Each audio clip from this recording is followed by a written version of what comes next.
Gracias, muchísimas gracias. Retornamos al Tribunal de la Tarde. Estamos en el Tribunal de la Tarde y ya está con nosotros hoy en nuestra audiencia el invitado vía la plataforma Zoom, nuestro gran amigo y hermano especialista en política internacional, Víctor Villanueva. Víctor, buenas tardes, un placer tenerte. Buenas tardes Dionisio, buenas tardes a Vianey, a todo el equipo del Tribunal de la Tarde, siempre en mi casa acá. Así es, así es. Bueno, Víctor, como siempre, muy agradecido de tu asistencia aquí a este espacio, que es un espacio tuyo, y queremos que nos dé tu opinión con relación a este revuelo de la visita de la presidenta de la Cámara de Representantes de los Estados Unidos, Nancy Pelosi, a Taiwán. Sí, así es.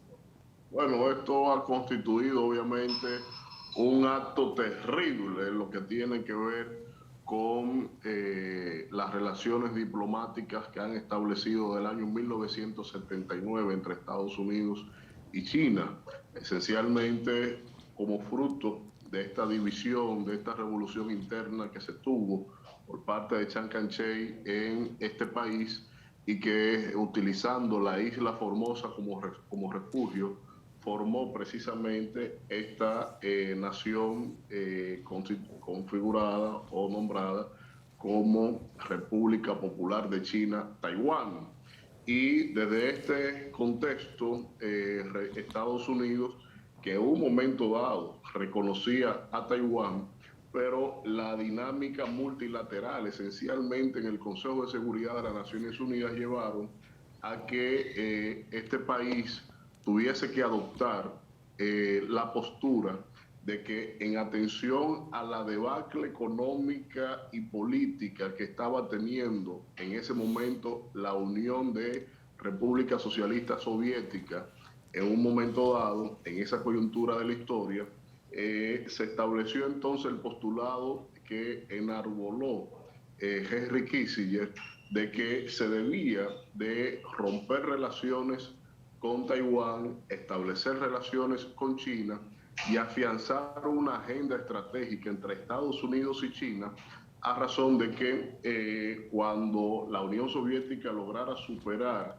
el trance por el que estuviera pasando, ya Kissinger proyectaba que este país iba a representar uno de los estados poderosos en términos de que pudiese disputar la hegemonía de los Estados Unidos en el siglo XX. Me refiero en ese momento a la Unión Soviética, posteriormente a la Federación de Rusia.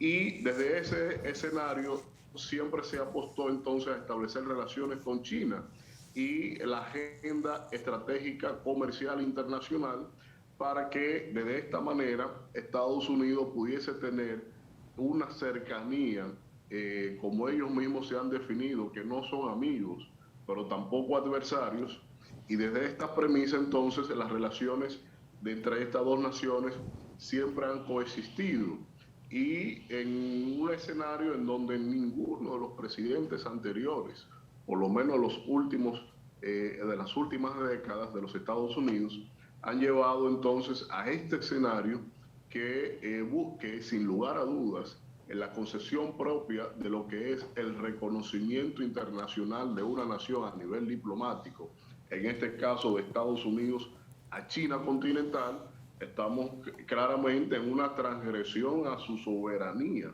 desde esa óptica, quitando de lado la autodeterminación de Taiwán.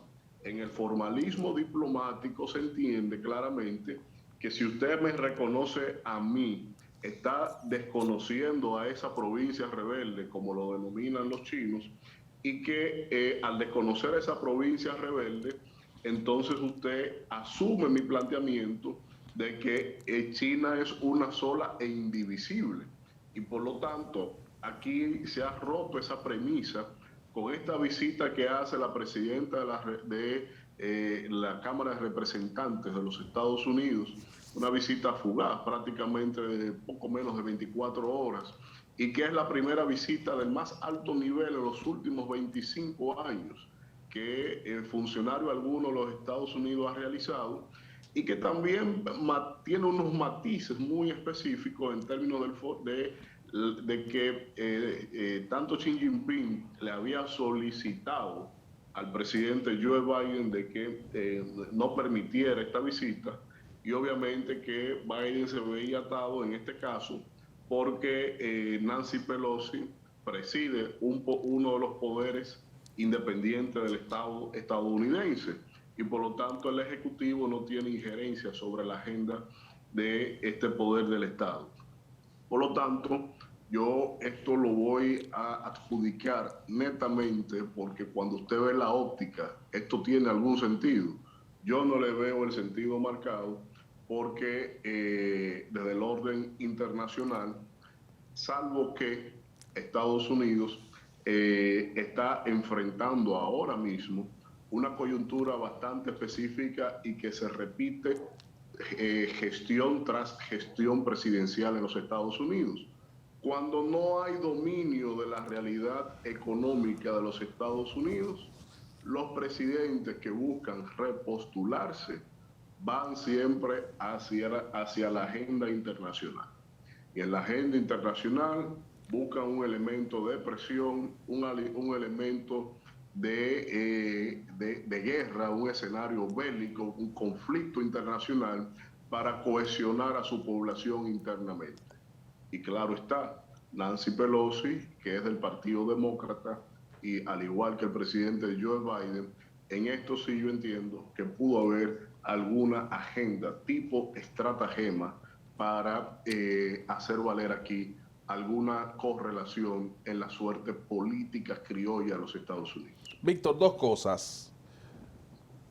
Según China, lo ha establecido así y lo ha calificado como una seria violación esta visita de Pelosi a Taiwán, una seria violación al principio de una sola China. Ahora yo te pregunto, hermano, ¿qué representa Taiwán, este gobierno que se estableció en la isla de Formosa, como tú acabas de explicar? ¿Qué representa para un país como China, la República Popular China, que es uno de los países más grandes del mundo, con una gran población que sobrepasa los 1.400 millones de personas y con un territorio de 9.600.000 kilómetros cuadrados? ¿Qué representa esta islita para ellos? Bueno, Taiwán es una isla extraordinaria. Prácticamente tienen el monopolio del comercio internacional de los productos sustentados en nanotecnología, tanto para la industria como para el consumo. Y por lo tanto, Taiwán, que en términos de extensión es como desde Punta Cana hasta no más de la provincia de Payán, República Dominicana, y tiene el doble de la población de la República Dominicana, pero tiene 6 veces el Producto Interno Bruto dominicano. Entonces, el tema está... Y era más pobre que nosotros. Era mucho más pobre. Era mucho más pobre. Y el ejemplo es paradigmático, obviamente, porque lo ha sustentado en lo que yo siempre he señalado aquí, que es lo que ha pasado con Corea del Sur, con Singapur y otros países, en la correlación del sistema educativo con el sistema productivo. Vamos a formar según lo que se produce en el país. Entonces, en esa correlación, todo el continente asiático apostó desde hace 60 años hacia la industria de la tecnología. Hay que y subirle, Víctor, su estrategia. Súbele un poquito más y agrégale también, sobre todo en Singapur, la recia disciplina impuesta. Sí, eso siempre aplica. Allí no se juega. No, obviamente que no. Churchill te decía que la democracia se impone con autoritarismo. Así es. Hay que hacer valer el régimen de las leyes. Entonces, obviamente que una vez concebida la nación hay que aplicarla. Y en esa aplicación necesitamos claramente que se desarrolle ahí una agenda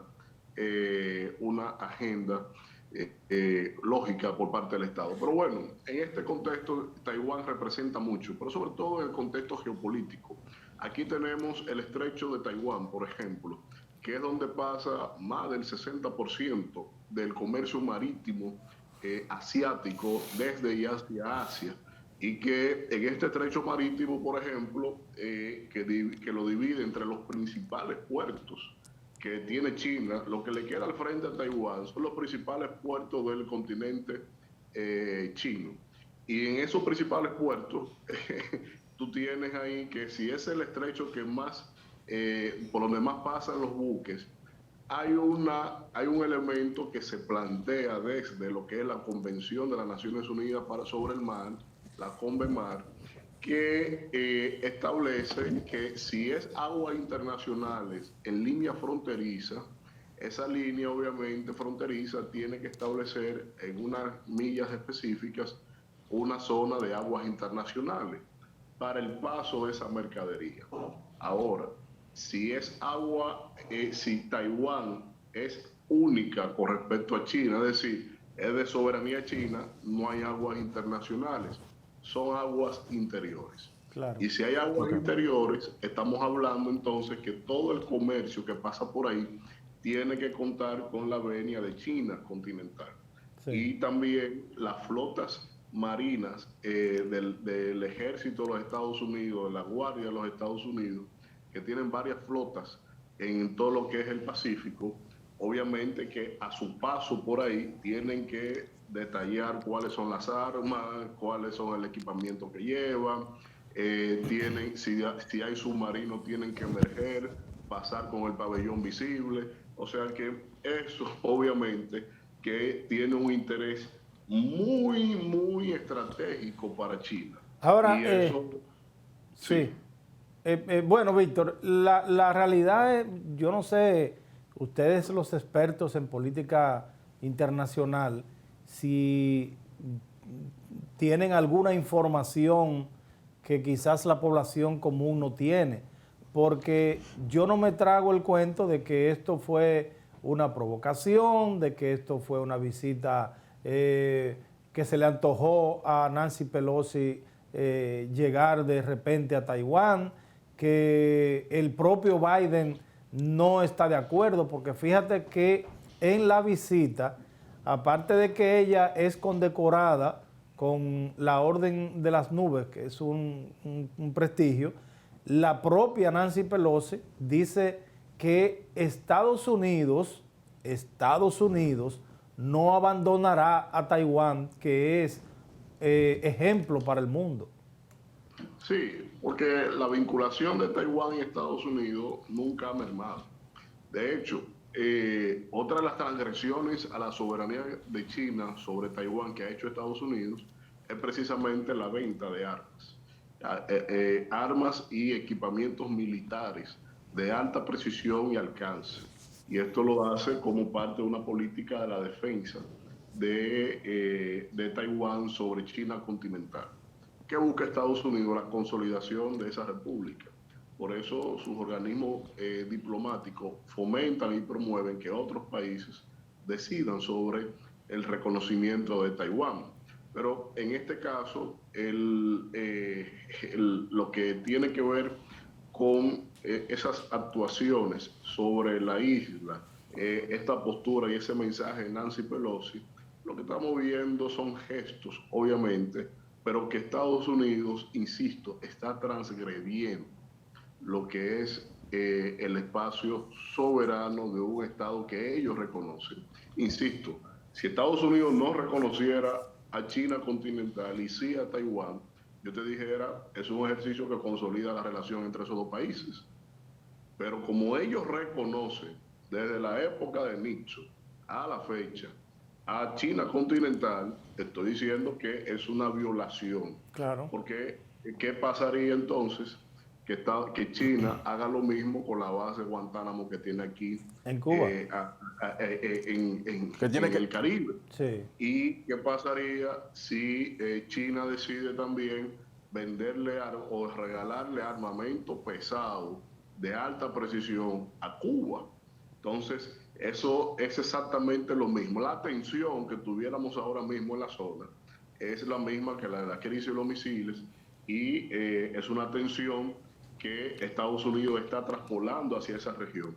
Que sea estratégico, yo no lo sé, porque al final y al cabo, cuando tú evalúas el escenario, aunque Estados Unidos tiene una base militar en una isla en el Pacífico que se llama Isla de Guam, que es uno de los enclaves militares más estratégicos de todos los Estados Unidos en toda esa zona, tú tienes ahí el escenario de Corea del Norte, y eso es una variable que también puede ser utilizada por China, porque Corea del Norte se sustenta netamente por la agenda que establezca China, ya que lo poco que vende a nivel internacional Corea del Norte, lo vende y lo compra hacia China. Entonces, sobre esta base, obviamente que estamos en un escenario altamente delicado, como nunca habíamos atravesado en la historia de la humanidad recientemente, y que eso, en un momento dado, lo dije en este espacio y en otros escenarios, esto representa, miren,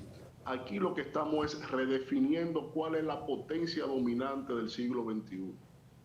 Desde el Imperio Otomano a la fecha, cada siglo ha tenido una potencia dominante del siglo. La del siglo XX, sin duda, Estados Unidos. La del siglo XIX, Inglaterra. Pero la del siglo XXI es la que se está replanteando, que dado a las distintas teorías de las relaciones internacionales y los distintos tratadistas de relaciones internacionales, obviamente esto está pasando de un mundo multipolar a un mundo apolar. Entonces, ahí tendremos que ver si eso es posible y aunque hayan pasado 22 años del primer siglo, es un logro de los Estados Unidos mantener su hegemonía, pero sin duda que China, que tiene planificaciones cada 50 años, los presidentes que eligen son administradores de esos planes, pero sus planificaciones van a 50 años y esas planificaciones incluyen obviamente el dominio del escenario mundial. Sí, Víctor, yo mirando esta situación con la visita de Pelosi a Taiwán, y te pregunto, hermano, esto más que una provocación pudiera ser intenciones de Estados Unidos de generar una reacción hacia China sobre algún tema en particular de ambas naciones.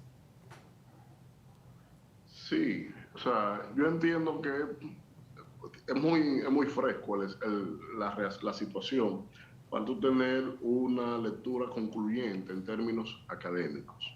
Pero desde lo noticioso podemos extrapolar que, bueno, si hay un conflicto en Ucrania que involucra a otra potencia, tenemos que ver entonces que tal vez Estados Unidos entienda que eso esté debidamente controlado. Pero por otro lado, China, ¿qué ha hecho después del conflicto de Ucrania? Ha hecho distintas violaciones al espacio aéreo de Taiwán con aviones militares.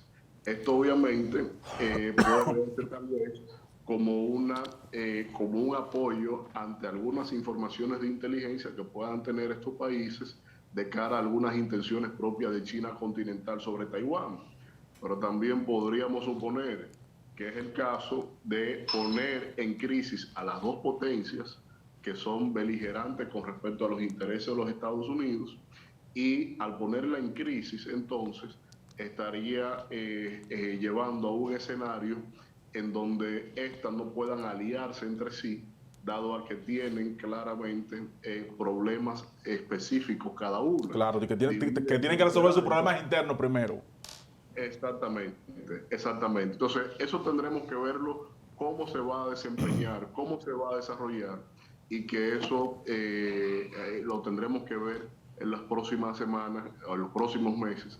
¿Cuál será el verdadero guión que hay detrás de todo eso? Lo que no me queda muy claro, Víctor, es esta situación, sobre todo cuando hacía apenas horas se produjo una información que bien pudo dejar que se desarrollara y que el mundo pues acariciara bien esta información, donde en los propios Estados Unidos el propio presidente Biden daba la información de la eliminación del líder de Al-Qaeda, Ayman al-Zawahiri. Entonces, esta información, esta visita de Pelosi prácticamente, o no prácticamente, literal, acabó con la principal noticia que pudo darle algunos puntos de manera positiva al presidente Biden, que lo necesita en este momento.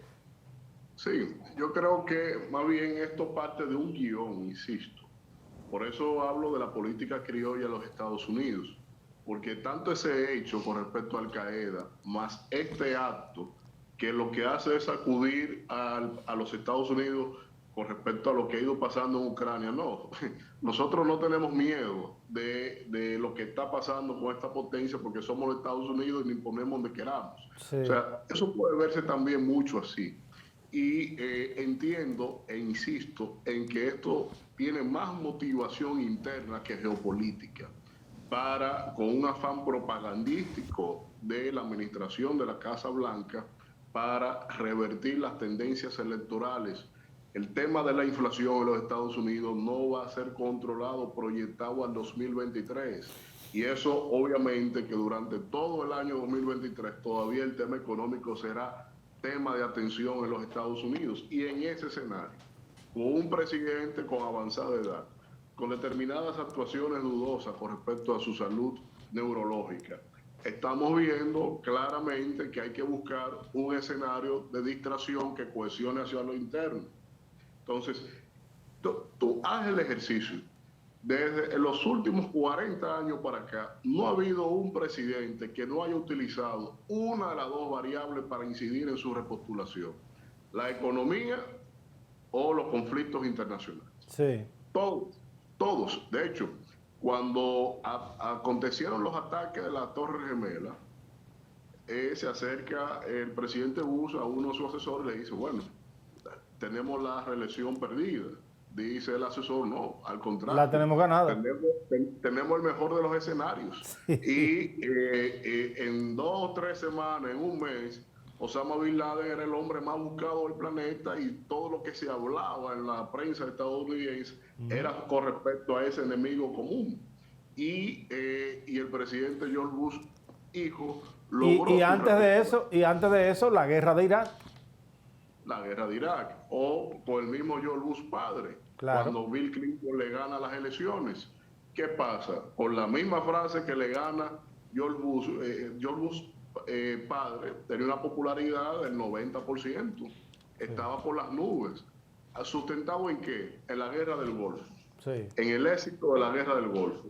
Y en ese contexto, entonces, cuando el presidente Bill Clinton, que intenta salir exitoso del proceso electoral, junto con su asesor de campaña, lo que establecen es, bueno, pero su popularidad es por el conflicto internacional, pero la gente está pasando hambre, está comprando las cosas más caras, etcétera, etcétera.